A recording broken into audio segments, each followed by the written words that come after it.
주님 찬양합니다. 아멘. 함께 말씀 보겠습니다. 시편 19편 3절 4절 말씀입니다.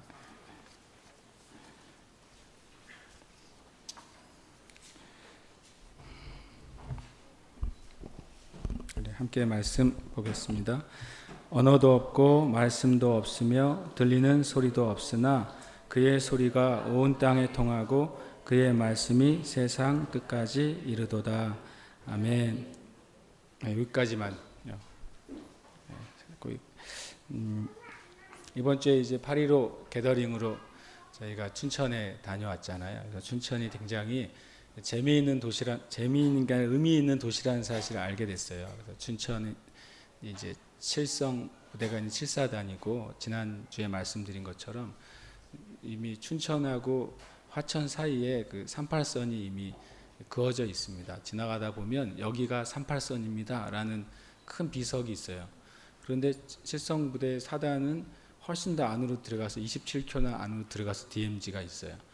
그러니까 DMZ가 이미 유엔의 그 결의가 된 다음에 이 칠사단은 그거를 견딜 수가 없어서 더 올라가 가지고 27km를 더 우리 땅을 만든 거죠. 차지한 정말 용사의 부대고, 또 춘천이라는 곳이 제가 잠을 하루 잔 교회가 주향교회라는 교회가 있었는데, 뭐 주만 향하는 교회 이렇게 해서 어떤 한 목사님이, 강릉 출신 목사님이 그 춘천에 14년 전에 개척하시고 교회를 세우셨는데, 그 자리에 대한 얘기를 들으면서 제가 참 춘천이 우리나라, 그러니까 8.15 해방되고 또 6.25 한국전쟁이 있을 때 하나님이 참 사용하신 땅이라는 것을 알게 됐어요. 그 김일성이 원래 춘천 쪽이나 이렇게 철원 쪽이나 또 이렇게 세 방향으로 해서 바다 쪽으로 해서 3일 만에 이제 남한을 점령하는 게 원래 목적이었어요. 특별히 3일 만에 서울을 점령하는 게 목적이었는데, 춘천을 통해서 내려올 때 3일 아니면 충분히 서울로 내려올 거라고 예상을 했었대요. 근데 춘천에서 정말 주님이 은혜를 베푸셨죠. 한 사단장이 북한이 그쪽으로 내려온다는 사실을 실은 깨달은 거죠. 아무도 안 알려줬는데 깨닫고 준비를 하고 있다가 춘천에서 일주일을 막아냈답니다. 북한군을. 우리나라 6.25 때 아무런 우리나라의 그 장비가 없었다는 걸 우리가 알잖아요. 그런데 그 상황에서 일주일간이나 막아냈고, 그리고 그 한 강을 사이에 두고 아주 치열한 접전이 있었고, 그때 북한군이 3,000명이라 그런지 6,000명이라 그런지 모르겠지만 굉장히 많은 숫자가 그 앞에서 북한군이 전사하는 큰 6.25 한국전쟁 때 큰 전공 중에 한 곳이 춘천이라고 그래요. 그래서 한국교회 그 성시화 운동이 많이 있지 않습니까? 성시화 운동이 시작된 곳이 또한 춘천이고, 이렇게 한국을 하나님께서 보호하시는데 사용한 땅이고, 제가 잠잤던 그 교회가 그 접전지가 있었던, 그래서 수많은 북한군들이 거기서 이렇게 사망하고 전사했던 그 위에 교회를 주님께서 세워 주셨더라고요. 그 지역마다 하나님의 그 뜻과 하나님의 목적이 참 있습니다. 성경 안에 우리가 무심코 지나가는 것 중에 하나가 사람의 이름, 그 다음에 그 땅의 이름, 그 다음에 그 땅과 사람이 뭘 만나면 역사가 되냐면 시간을 만나면 역사가 되는 거죠. 그냥 사람이 그냥 가만히 있으면 역사가 아니지만 그 장소와 그 땅과 그 다음에 사람이 만날 때 거기에 시간이 더해지면 거기에 하나님의 어떤 역사가 일어나요.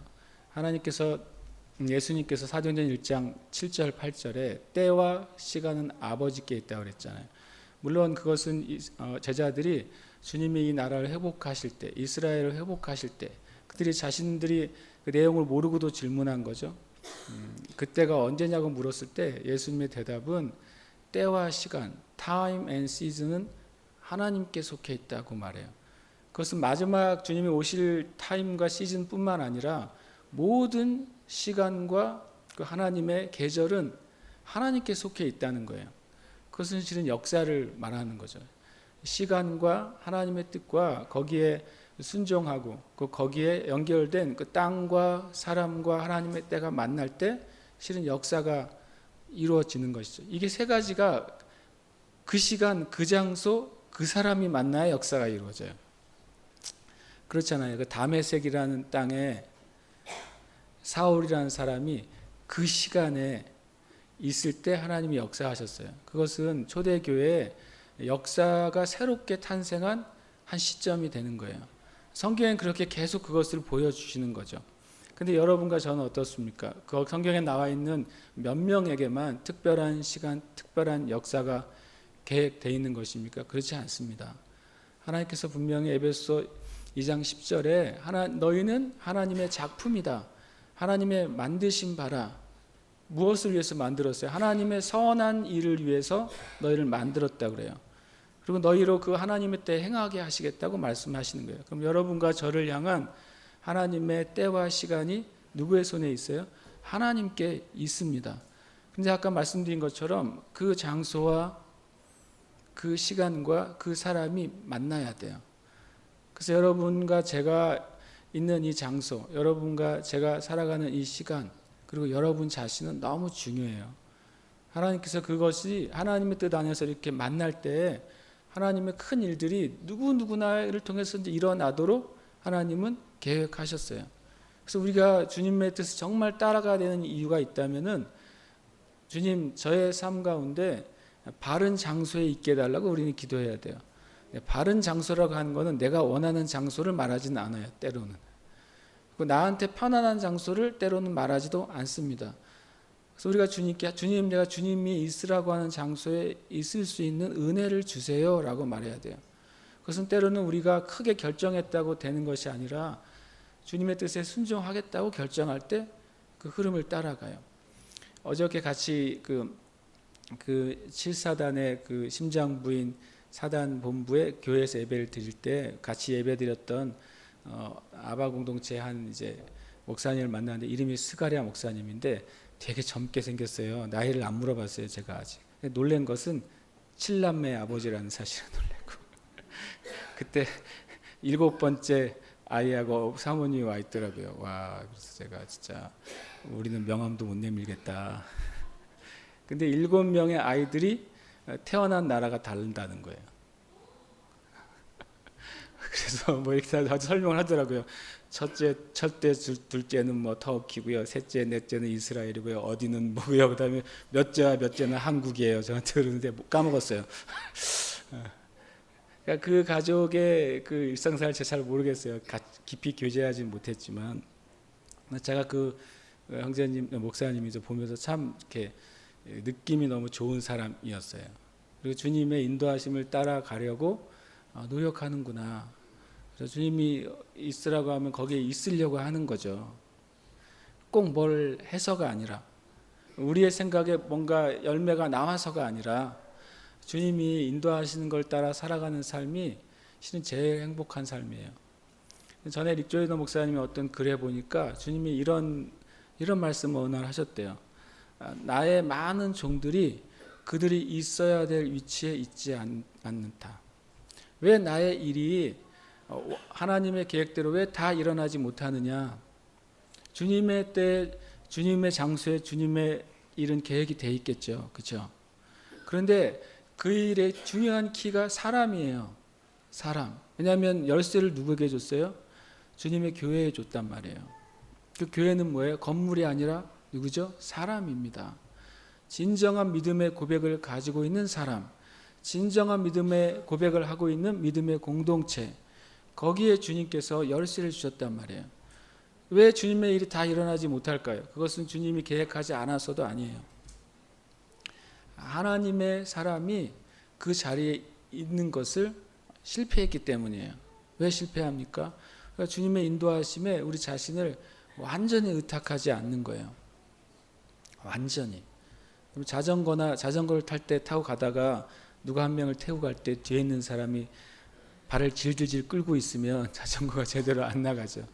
앞에 있는 사람을 완전히 의탁하고 다리를 딱 올리고 허리를 꽉 잡고 있으면 흔들림이 없이 갈 수 있어요. 우리가 주님께 제가 이런 생각을 했어요. 물론 저도 몇 살 살지 않았지만 어쨌든 나머지 나의 인생 가운데 주님께 저항하지 말자.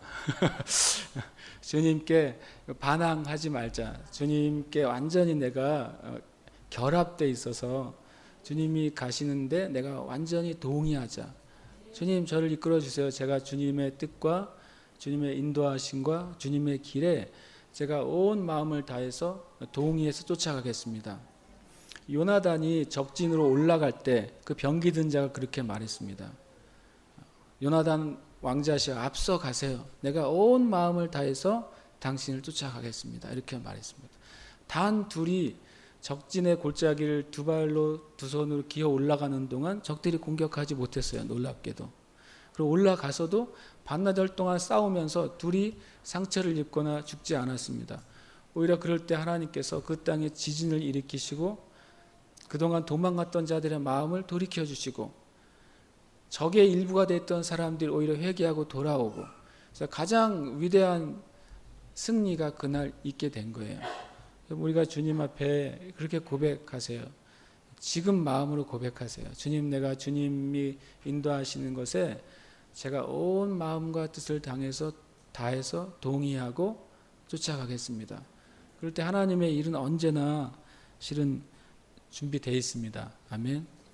예배드리기 전에 제가 뒤에 앉아 있는데 애들이 둘이 와서 막 이것저것 얘기하다가 사진이 있었어요. 사진을 서로 보다가 아이고 우리 엄마야 그랬어요. 누가 그랬더니 옆에도 내가 아니래 내 엄마야 그러더라고요.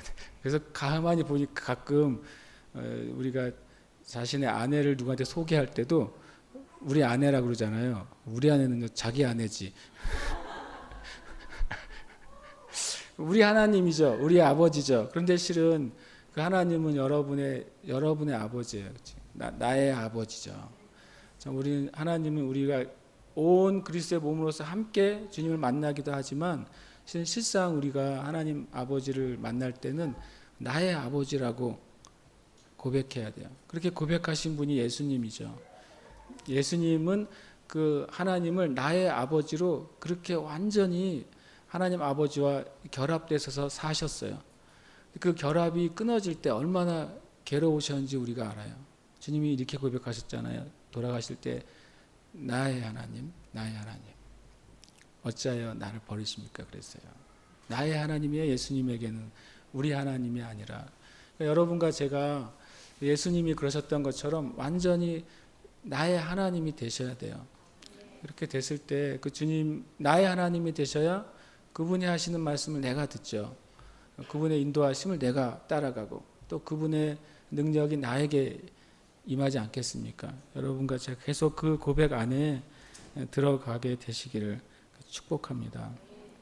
지난주에 말씀드린 것처럼 여기에 32명 올라갔지만 여기 나머지 계신 분들도 똑같이 주님의 그 은총 안에 우리가 있었음을 우리가 이날 감사드립니다. 제가 가서 예배를 드리고 하면서 어떤 생각이 들었는지 아세요?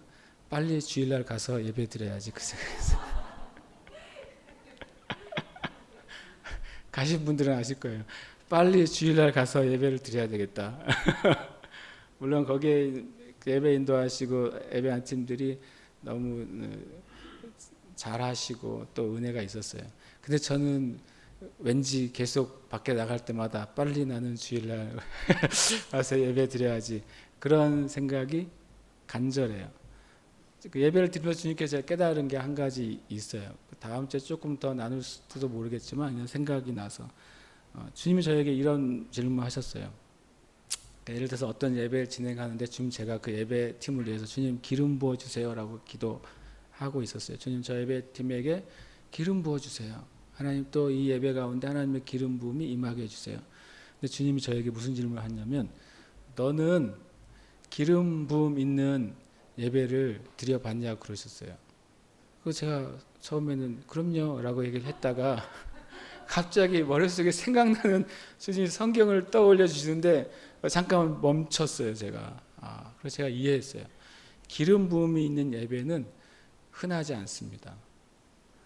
제가 왜 깨닫게 됐냐면 우리는 우리 교회 안에 기름 부음이 있죠. 근데 제가 주님 저에게 질문하신 바에 하면 아직 우리 교회는 기름 부음 예배를 드리지 않았어요. 우리 교회는 어떤 예배를 드리냐면 믿음과 영으로 드리는 예배를 지금 드리고 있습니다. 그런데 많은 예배가 육으로 드리거나 혼으로 드려요. 대부분의 예배가 육의 만족, 혼의 만족이 있으면 그것을 주님이 임재한 예배라고 느낍니다. 지금 저에게 그렇게 가르쳐 주지 않고 성경에 뭐라고 써 있냐고 저한테 말씀하셨어요. 예수님께서 누가복음에 회당에 들어가셔서 성경을 펴시고 어디 말씀을 읽죠? 이사야서 말씀을 읽어요. 하나님이 나에게 기름을 부으셨는데 그 다음에 어떤 일이 벌어지죠? 주께서 나에게 기름을 부으셨으니 어떻게 눈먼 자가 눈을 뜬다 그랬어요. 기름 부음의 결과는 초자연적인 하나님의 역사라고 말하고 있어요. 그리고 이것이 너희 귀에 응했다라고 주님 말씀하신 거죠. 물론 기름 부음에 대한 여러 가지 이해가 있습니다. 근데 제가 주님께 이번 금요일 날 주님께 받은 건 그거예요. 진짜 기름 부음 있는 예배는 진짜 하나님 나라가 진짜로 나타난다는 거죠. 우리 교회는 너무 훌륭한 예배를 드려요, 주님 앞에. 그런데 우리는 믿음으로 예배 드리고 있습니다, 지금. 그리고 여러분과 저는 영으로 예배 드리고 있습니다. 그래서 하나님이 기뻐하시는 거예요. 하나님은 영과 진리로 예배 드리는 사람을 찾고 그 교회를 찾고 그 백성들을 찾기 때문에 하나님 너무 기뻐하세요. 우리 교회 예배 드릴 때. 그런데 우리가 구해야 돼요. 우리가 할 수 있는 것은 믿음으로 드리고 영으로 드리는 거예요. 근데 기름 부음의 예배는 우리가 하는 게 아니에요. 하나님께서 진짜로 부으셔야 돼요. 진짜로 하늘이 이 땅에 임해야 돼요. 에베소 말씀처럼 예수 그리스도 안에서 하늘과 땅이 하나가 돼요. 그래서 이것이 땅인지 하늘인지 모르는 상황이 나타나야 돼요. 그래서 우리가 예배에 대한 기대 수치를 조금 더 상승을 해야 되겠다. 더 상승을 시켜야 되겠다. 온전히 믿음 안에서 예배 드리는 건 너무 중요해요. 그리고 또 뿐만 아니라 전에 말씀드린 것처럼 우리가 믿음으로 예배 드리는 건 뭐냐면 지옥에서 시작하지 않는 거예요. 주님 저는 죄인이에요. 그러면서 시작하지 않는 거예요. 믿음으로 드리는 예배는 어디서 시작해요? 하나님의 영역에서 시작하는 거예요. 믿음으로 우리가 뭐가 됐어요? 의인이 되었고 믿음으로 하나님의 보좌에 앉혀졌어요. 예수님과 함께. 그것이 믿음으로 예배 드리는 차원이에요. 그런데 많은 교회가 아직도 이 믿음으로 드리는 예배에 들어가지 못하고 있습니다. 많은 그리스도인이 평소에 이 믿음의 예배를 주님께 드리지 못해요. 여러분과 제가 평소에 믿음으로 예배를 드리려면 어떻게 해야 되겠어요? 여러분 안에 갑자기 어려운 일이 생겼어요. 화나게 하는 일이 생겼어요. 실망스럽게 하는 일이 생겼어요. 내 예상과 다른 일이 생겼어요. 그때 여러분이 믿음으로 예배 드리고 있느냐 하는 거예요. 일이 망가지고 있는데 내가 주님 앞에서 주님은 높으십니다 라고 하나님의 보좌에서 예배를 시작할 수 있느냐는 거예요. 내가 원하는 대로 이 방향이 가고 있지 않는데 주님은 신실하십니다 라고 그 하나님 하늘의 차원을 올라가서 하나님께 24장로와 내 생물과 많은 그런 스랍들과 함께 주님을 찬양할 수 있느냐는 거예요. 거룩하다 거룩하다 거룩하다 만군의 주 여호와여 이렇게 고백할 수 있냐. 이것이 믿음으로 드리는 거예요. 내 상황을 뛰어넘어서 믿음의 차원에서 하나님을 고백하는 거죠. 기분이 좋을 때 하나님을 찬양하는 것은 당연하죠. 당연히 이렇게 찬양할 수 있죠. 누구나. 실은 기분이 좋을 때 하나님도 생각이 안 나죠. 우리는 누구나 하지는 못합니다. 실제로 우리가 주님을 생각하고 있어야 기분이 좋을 때라도 하나님을 찬양할 수 있죠. 그러나 우리가 믿음의 예배를 더 뛰어넘어서 영으로 드려야 돼요. 영으로 드리는 것은 뭐냐면 나의 영이 끊임없이 주님을 예배하고 있는 상태로 들어가는 거예요. 그래서 마치 내가 잠을 자고 일어나면 밤새 주님을 예배 드린 것 같은 느낌을 얻는 거예요. 마치 아침에 깨고 일어나면 육신은 회복이 되지만 또 나의 영이 계속 무언가 주님과 교통하고 있는 것을 느끼는 상태예요. 그것이 영으로 예배 드리는 것이라고 제가 배우게 됐어요. 이것은 어떤 신학적인 정의가 아니고요. 그냥 제가 주님께 배우고 있는 것 같아요. 그런데 이미 저는 믿기로는 우리 교회 안에 그렇게 믿음의 예배, 영의 예배가 계속 풀어지고 있다고 생각해요. 주님이 기름 부으시는 예배가 필요해요. 실제로 우리 가운데 하나님의 나라가 나타나는 것. 왜냐하면 예수님은 그것을 보여주셨잖아요. 예수님은 하나님의 나라를 운반하는 분이었어요. 예수님이 가실 때마다 하나님의 나라가 운반됐어요. 그래서 하나님의 나라가 가니까 마귀와 귀신들이 그 나라가 다가올 때, 예수님 안에서 하나님 나라가 다가올 때 견딜 수가 없는 거예요. 그것을 감당할 수가 없는 거예요. 그래서 주님 앞에 무릎을 꿇고 제발 나를 떠나주세요라고 기도할 수밖에 없는 거예요. 구할 수밖에 없는 거죠. 예수님은 그렇게 하나님의 나라가 예수님의 어깨에 얹어졌어요. 성경은 말씀하잖아요. 그 어깨에 정사와 권세를 맸다라고 말하는 거죠. 근데 주님께서 이제 다시 하나님 나라로 가셔서 우편에 앉으시고 그 나라를 우리에게 주셨단 말이죠. 그럼 여러분과 제가 그런 식으로 운반해야 돼요.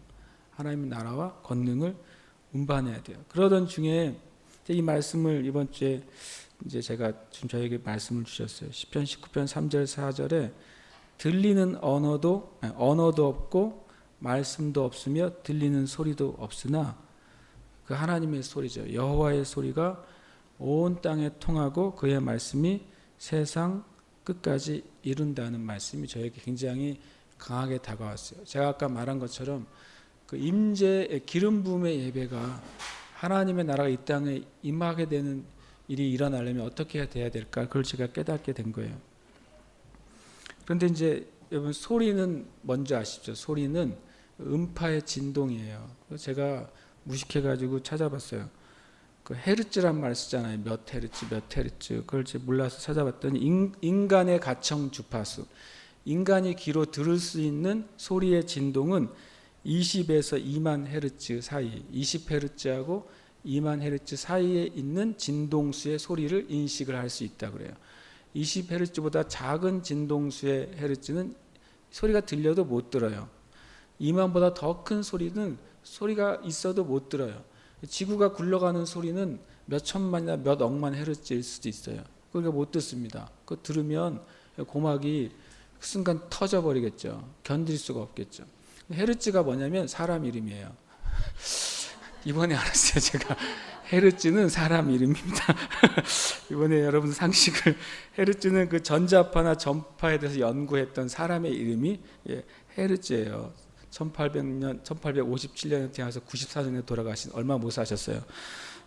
그렇죠. 94 빼기 57 해보세요. 얼마 못 살았죠. 그런데 그분이 그 음파에 대한, 음파 소리라는 것은 진동이라는 것을 알게 됐고, 헤르츠가 뭐냐면 1초에 진동하는 숫자예요. 20헤르츠의 소리는 1초에 20번 진동하면서 우리에게 오는 거예요. 2만 헤르츠의 소리는 1초에 2만 번 진동하면서 우리에게 오는 거예요. 우리는 그 안에 있는 것을 우리가 이렇게 캐치해서 그걸 듣게 돼요. 또 그 사람이 잘 들을 수 있는 게 1000에서 5000 헤르츠래요. 그 헤르츠의 소리를 잘 못 듣는 사람이 난청인 거예요. 그 소리를 못 들을 뿐이에요. 혹시 난청이신 분은 혹시 10만 헤르츠의 소리를 들을 수 있을지 몰라요. 그건 뭐 하나님에게 속해 있지만, 제가 왜 이런 얘기를 하냐면 제가 몰라서 찾아봤고, 여호와의 소리에 대해서 생각할 때 주님이 저에게 그런 마음을 주시더라고요. 소리는 무엇인가 진동하는 것이 우리에게 오는 거예요. 그래서 우리가 느끼게 되거나 인식하거나 깨닫게 되는 거예요. 여호와의 소리는 어떤 진동수를 가지고 있을까요? 여호와의 소리라고 말했어요. 여호와의 소리는 도대체 어떤 일이 나타나게 될까? 제가 그것을 생각해 보게 됐어요. 일단 여호와의 소리는 실제입니다. 그렇죠. 그런데 그 하나님의 소리는 인간의 음이 아니라 하나님의 소리 음이에요. 하나님의 진동이에요. 하나님의 소리가 임할 때 어떤 일이 나타나냐면 성경엔 크게 두 가지 있어요. 하나님의 그 소리, 하나님의 진동이 이 땅 가운데 퍼질 때 창조가 일어나요. 창세기에서 우리가 아는 것처럼 하나님이 이르시되, 하나님이 말씀하시되, 그것은 뭐냐면 하나님이 소리를 내셨을 때라고 말하는 거죠. 뭐라고 소리를 내셨죠? 빛이 있으라라고 소리를 내셨어요. 그 소리 진동이 어디까지 간 것입니까? 시편 19편 4절에 보면 그 소리가 온 땅에 통하고 그 말씀이 세상 끝까지 이르러요. 주님이 빛이 있으라라고 말씀하셨을 때 지금 하나님의 여호와의 소리가 온 땅에 한꺼번에 통하게 된 거예요. 그리고 온 세상 끝까지 그 소리의 진동이 전달됐습니다. 그리고 그것은 뭘 만들어내요? 창조하는 권능을 만들어내는 거예요. 하나님은 그렇게 일하세요. 성경에 보니까 주님의 그 소리는 한계가 없어요. 사람의 소리는 한계가 있어요. 사람의 진동수도 한계가 있어요. 사람이 소리를 바라거나 사람의 소리를 보낼 수 있는 것도 한계가 있어요. 그러나 하나님의 소리는 모든 장애물을 돌파합니다. 하나님의 소리는 모든 제한을 뛰어넘습니다. 그게 하나님의 소리예요. 하나님의 소리의 첫 번째 능력은 창조예요. 그것을 거부할 수 있는 존재가 이 세상에는 없는 거예요. 또 하나님의 소리의 두 번째 능력은 뭐냐면 창조가 아니라 그 다음에 뭐냐면 성취하는 능력이에요. 이사야 55장 11절에 중요한 말씀이 있는데요. 내 입에서 나가는 말도 이와 같이 헛되이 내게로 되돌아오지 아니하고 나의 기뻐하는 뜻을 이루며 내가 보낸 일에 형통함이니라. 성경의 형통이라는 단어는 항상 success라나 successful로 되어 있습니다. 성공한다는 거예요. 주님이 하신 말씀은 그것이 성취되고 반드시 그 목적을 이루어낸다는 거예요. 하나님의 소리를 오늘 꼭 기억하세요. 여호와의 소리는 창조합니다. 그리고 여호와의 소리는 그 창조된 창조물 안에 그 목적을 성취합니다. 여러분과 제 안에 그 하나님의 소리가 임하게 해주세요라고 기도해야 돼요. 그럴 때 우리 안에 우리가 새 사람으로 창조되는 거예요. 그리고 우리를 향한 하나님의 목적이 어떻게 돼요? 성취됩니다. 주님의 소리, 여호와의 소리는 창조의 능력과 성취하는 능력이 있어요. 근데 제가 이렇게 주님께 구했습니다. 주님, 그러면 어떻게 하면 우리에게 그 창조하는 여호와의 소리, 성취하는 여호와의 소리가 우리에게 임할 수 있겠습니까? 그렇게만 되면 너무 좋겠습니다. 그렇죠? 주님, 누군가에게 여호와의 창조하는 능력과 성취하는 능력이 있는 소리가 임한다면 그의 삶이 바뀌겠죠. 어느 도시에 여호와의 소리가 임한다면 그 도시가 바뀌겠죠. 어느 민족과 나라 가운데 그 창조와 성취의 권능이 있는 여호와의 소리가 임한다면 그것이 하나님의 변화가 일어나겠죠. 그래서 제가 주님께 구했어요. 지금 어떻게 하면 그렇게 하나님의 소리가 우리 가운데 임하고 그 새로운 창조와 새로운 성취를 우리가 맛볼 수 있습니까? 그럴 때 주님 저에게 깨닫게 해주신 말씀이 시편 29편이에요. 그래서 여러분이 한번 펴놓으셨으면 좋겠어요. 그 말씀을 오늘 나누고 싶어요.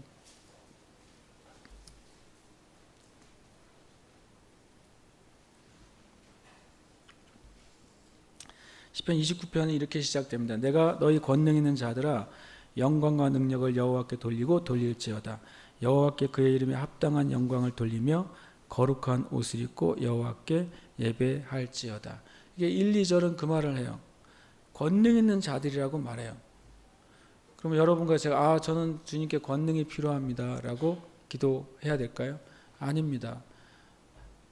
이건 다윗의 선포이면서 시입니다. 그리고 이런 별명이 있는데 사람들이 지어놓은 별명이 천둥의 노래라고 이름을 붙여놨어요. 옛날 사람들이 이 시편 29편을 천둥의 노래라고 부른 것이죠. 하나님의 소리를 천둥 소리 같은, 여호와의 소리를 천둥 소리 같은 강하고 크고 위엄 있고 온 세상을 진동시키는 소리다. 그런 의미로 이름을 붙여놓고 뒤에도 그런 내용이 나와 있어요. 여러분, 너희 권능 있는 자들아 그랬어요. 어떤 특별한 능력과 은사나 달란트가 있는 사람들 말하는 것이 아니라 성경이 이렇게 말씀하세요. 요한복음 1장 12절에 영접하는 자, 곧 그 이름 예수 그리스도의 이름을 믿는 자들에게는 하나님의 자녀가 되는 뭐가 주어졌습니까? 권세가 주어졌어요. 권세가 있는 사람이 그 권세를 드러낼 때 그것이 무엇으로 드러나요? 권능으로 드러납니다. 권세가 없이 능력이 나갈 수가 없어요. 능력은 누구에게 나가는 거예요? 그 능력을 행할 수 있는 위치에 있는 사람으로부터만 나올 수 있는 것입니다. 주님이 이미 우리가 권능 있는 자들이 되도록 우리를 부르신 거예요. 우리에게 권세를 주셨습니다. 하나님의 자녀는 권세예요. 하나님의 자녀란 이름을 가졌을 때 우리는 예수님 안에서 이미 하나님의 자녀의 권세를 획득하게 됐어요. 아멘. 그래서 우리가 믿음 안에서 예배드릴 때 그것을 고백해야 돼요. 난 아직 할 수 있는 일이 없습니다라고 말할 수도 있지만 그것은 우리의 모습이죠. 그것은 맞죠. 그런데 주님이 우리에게 말씀하신 거예요. 네가 나를 영접했을 때, 네가 나를 너의 구원자와 너의 인생의 주인으로 영접했을 때 내가 너에게 줄 것은 뭐냐면 네가 하나님의 자녀가 될 뿐 아니라 하나님의 자녀가 갖는 권세도 너에게 주었다라고 말씀하시는 거예요. 그건 주님의 약속이고 주님의 선포예요. 그러니까 여러분과 제가 어떤 사람이 되어 있습니까?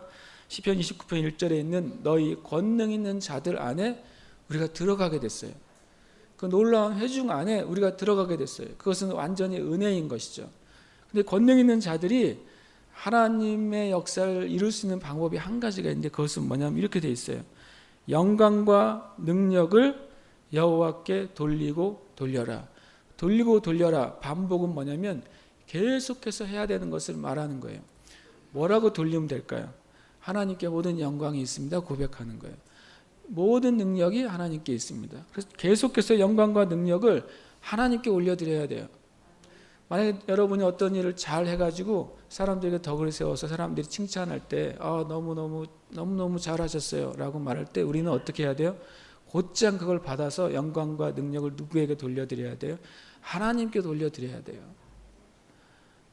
하나님이 하셨고 하나님이 영광 받으실 분이라는 것을 다시 올려드려야 돼요. 그렇게 될 때 하나님의 일이 일어나게 되는 거예요. 우리가 그것을 받아 먹으면 어떻게 되겠어요?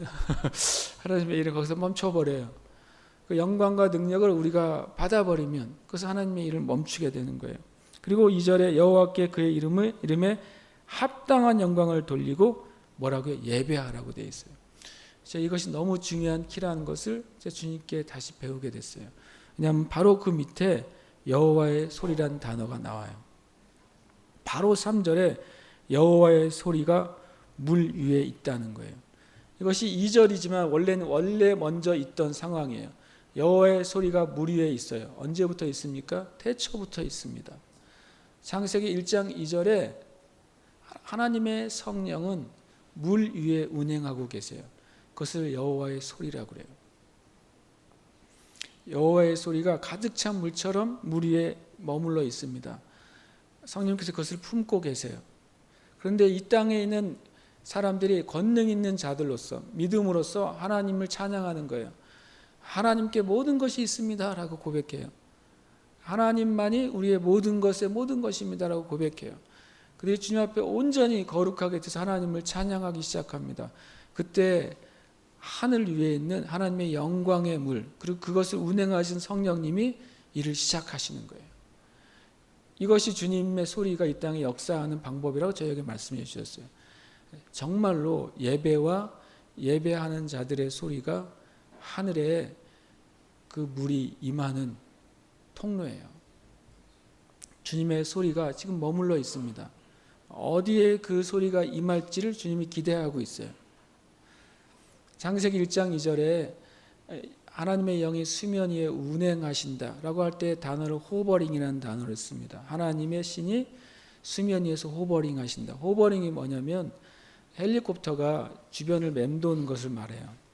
그리고 또 하나는 독수리가 한 지점을 놓고 주변을 살피고 있는 것을 말해요. 한 곳을 집중하고 그 위에서 기다리고 있어요. 대기하고 있어요. 주시하고 있어요. 그것이 운행하신다는 거예요. 하나님 지금 운행하세요. 어떻게 운행하십니까? 호버링 하시는 거예요. 주님이 여러분 우리 교회 위에 우리가 예배 드릴 때 하나님이 운행하십니다. 그리고 뭐라고 되어 있습니까? 합당한 영광을 돌리라고 그래요. 하나님께 합당한 예배가 하나님께 올라갈 때 그 위에서 운행하시는 그 여호와의 성령님께서 그 많은 물 위에 계신 성령님께서 물을 어떻게 해요? 터뜨리시는 거예요. 그럼 그 물이 거기로 쏟아지게 되는 것입니다. 그것이 하나님의 영광이 임하는 방법이에요. 하나님의 영광이 임할 때 어떤 일이 벌어지는지 보세요. 3절에 보면 여호와의 소리가 물 위에 있도다. 여호와 하나님이 우레소리를 내시니, 이제 그 하늘에 있던 그 영광의 물에서 하나님의 소리가 발하기 시작합니다. 어떨 때요? 합당한 영광과 예배가 하나님께 올려질 때 소리가 드디어 시작돼요. 하늘의 영역에 있던 하나님의 소리와 하나님의 그 놀라운 진동이 뭘 일으킨다고요? 창조와 성취를 일으키는 그 하나님의 소리가 이제는 합당한 영광과 예배를 받으실 때 이 땅에 소리를 발하시는 거예요. 하나님의 창조와 성취가 이 땅 가운데 부어지는 거예요. 그랬더니 4절에 말해요. 4절과 8절은 우리의 차원으로 보면은 지진입니다. 지진. 하나님의 소리가 하늘로부터 임할 때 마치 이 땅에 지진이 일어나는 것 같은 엄청난 충격이 가해지는 거예요. 뭐라고 표현하냐면 4절에 보면 여호와의 소리가 힘이 있는데 여호와의 소리가 위엄차요. 엄청난 파워와 엄청난 권능이 이 땅 가운데 충돌을 한다는 거예요. 주님의 소리를 발하실 때.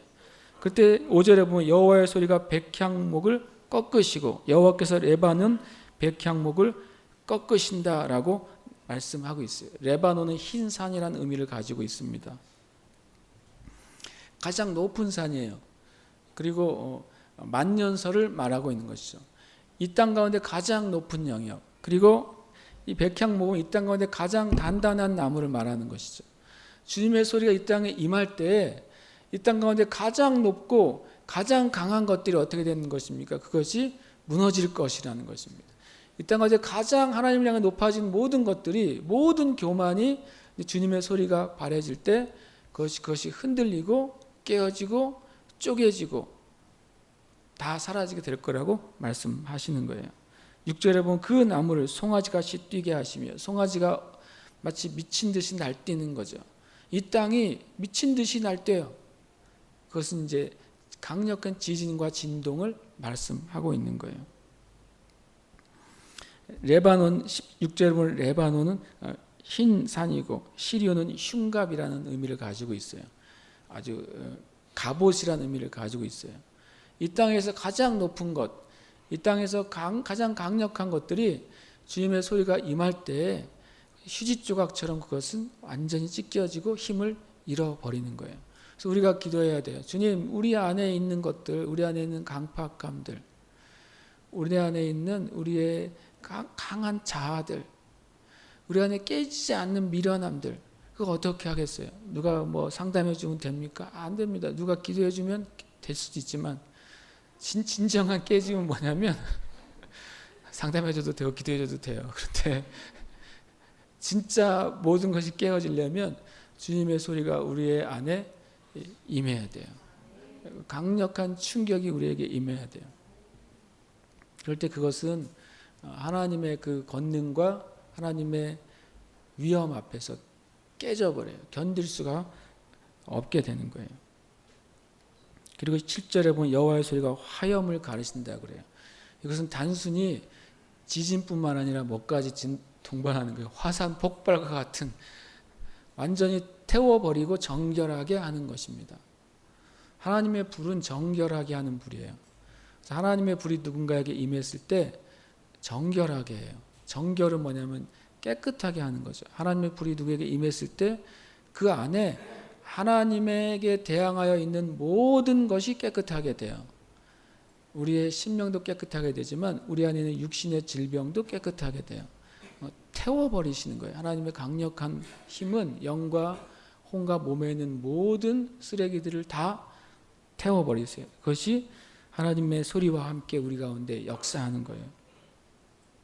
8절에 보면 여호와의 소리가 광야를 진동하시고 여호와께서 가데스 광야를 진동시키신다 그래요. 특히 이 가데스 광야라는 말의 두 개가 굉장히 이율배반적인 단어예요. 광야는 뭡니까? 사막이죠. 근데 가데스란 말의 카데슈란 말의 의미는 뭐냐면 거룩한 샘이라는 뜻이에요. 굉장히 재미있어요. 두 개가 합쳐지기가 애매한 거죠. 거룩한 샘과 광야가 합쳐져 있어요. 그 말은 제가 그냥 느끼기에는 주님의 거룩한 샘이 광야 안에 감춰져 있어요. 광야예요. 풀 한 폭이 나 있지 않아요. 그리고 어떤 사람을 볼 때, 어떤 땅을 볼 때, 어떤 민족을 볼 때, 어떤 상황을 볼 때 광야예요. 요즘 아이들이 말하는 노답이에요. 답이 없어요. 여기서 어떻게 어떤 하나님 일이 일어날 것인가, 어떻게 하나님의 역사가 일어날 것인가, 어떻게 여기서 선한 열매가 나타날 것인가, 우리에게 답이 없어요. 그때 하나님의 소리가 임할 때 광야 안에 숨겨져 있는 가데스가 나타나는 거예요. 거룩한 샘이 터지게 될 것입니다. 그래서 우리 안에 숨겨져 있던 하나님을 향한 열정들이 나타나게 될 거예요. 하나님을 향한 헌신이 나타나게 되는 거죠. 그래서 하나님의 소리가 하시는 일이에요. 9절에 보면 여호와의 소리가 암사슴을 낙태하게 하시고, 한국말로 낙태하게 라고 되어 있지만 원래 이름은 암사슴이 새끼를 낳게 된다라고 되어 있어요. 마치 이건 뭐냐면요, 암사슴이 난산을 하고 있어요. 지금 아이를 못 낳고 있는 거예요. 해산의 때가 됐는데 아이를 해산할 힘이 없어요. 마치 이 땅의 교회가 원하기는 하지만 하나님의 일이 나타나지 않는 거예요. 애쓰고 힘쓰지만 해산이 이루어지지 않아요. 그때 하나님의 소리가 임할 때 해산이 이루어지는 것입니다. 하나님의 소리가 임할 때 그동안 열리지 않는 태의 문이 열리게 되는 거예요.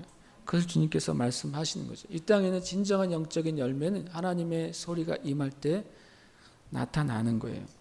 살림을 맑게 벗기시고 그의 성전에서 그의 모든 것들이 말하기를 영광이라고 말하는 거예요. 주님이 완전히 갈아입히세요. 여호와의 소리는 살림을 아예 맑게 벗겨버리시고 다시 심으시는 거예요. 주님이 여러분과 제 안에서 하실 일입니다. 아멘. 그러니까 주님을 예배할 때 주님이 하실 일이에요. 우리가 주님을 예배할 때 이 땅 가운데도 하실 일입니다. 아멘. 10절을 같이 한번 읽어볼까요? 10절 함께 읽겠습니다. 시작.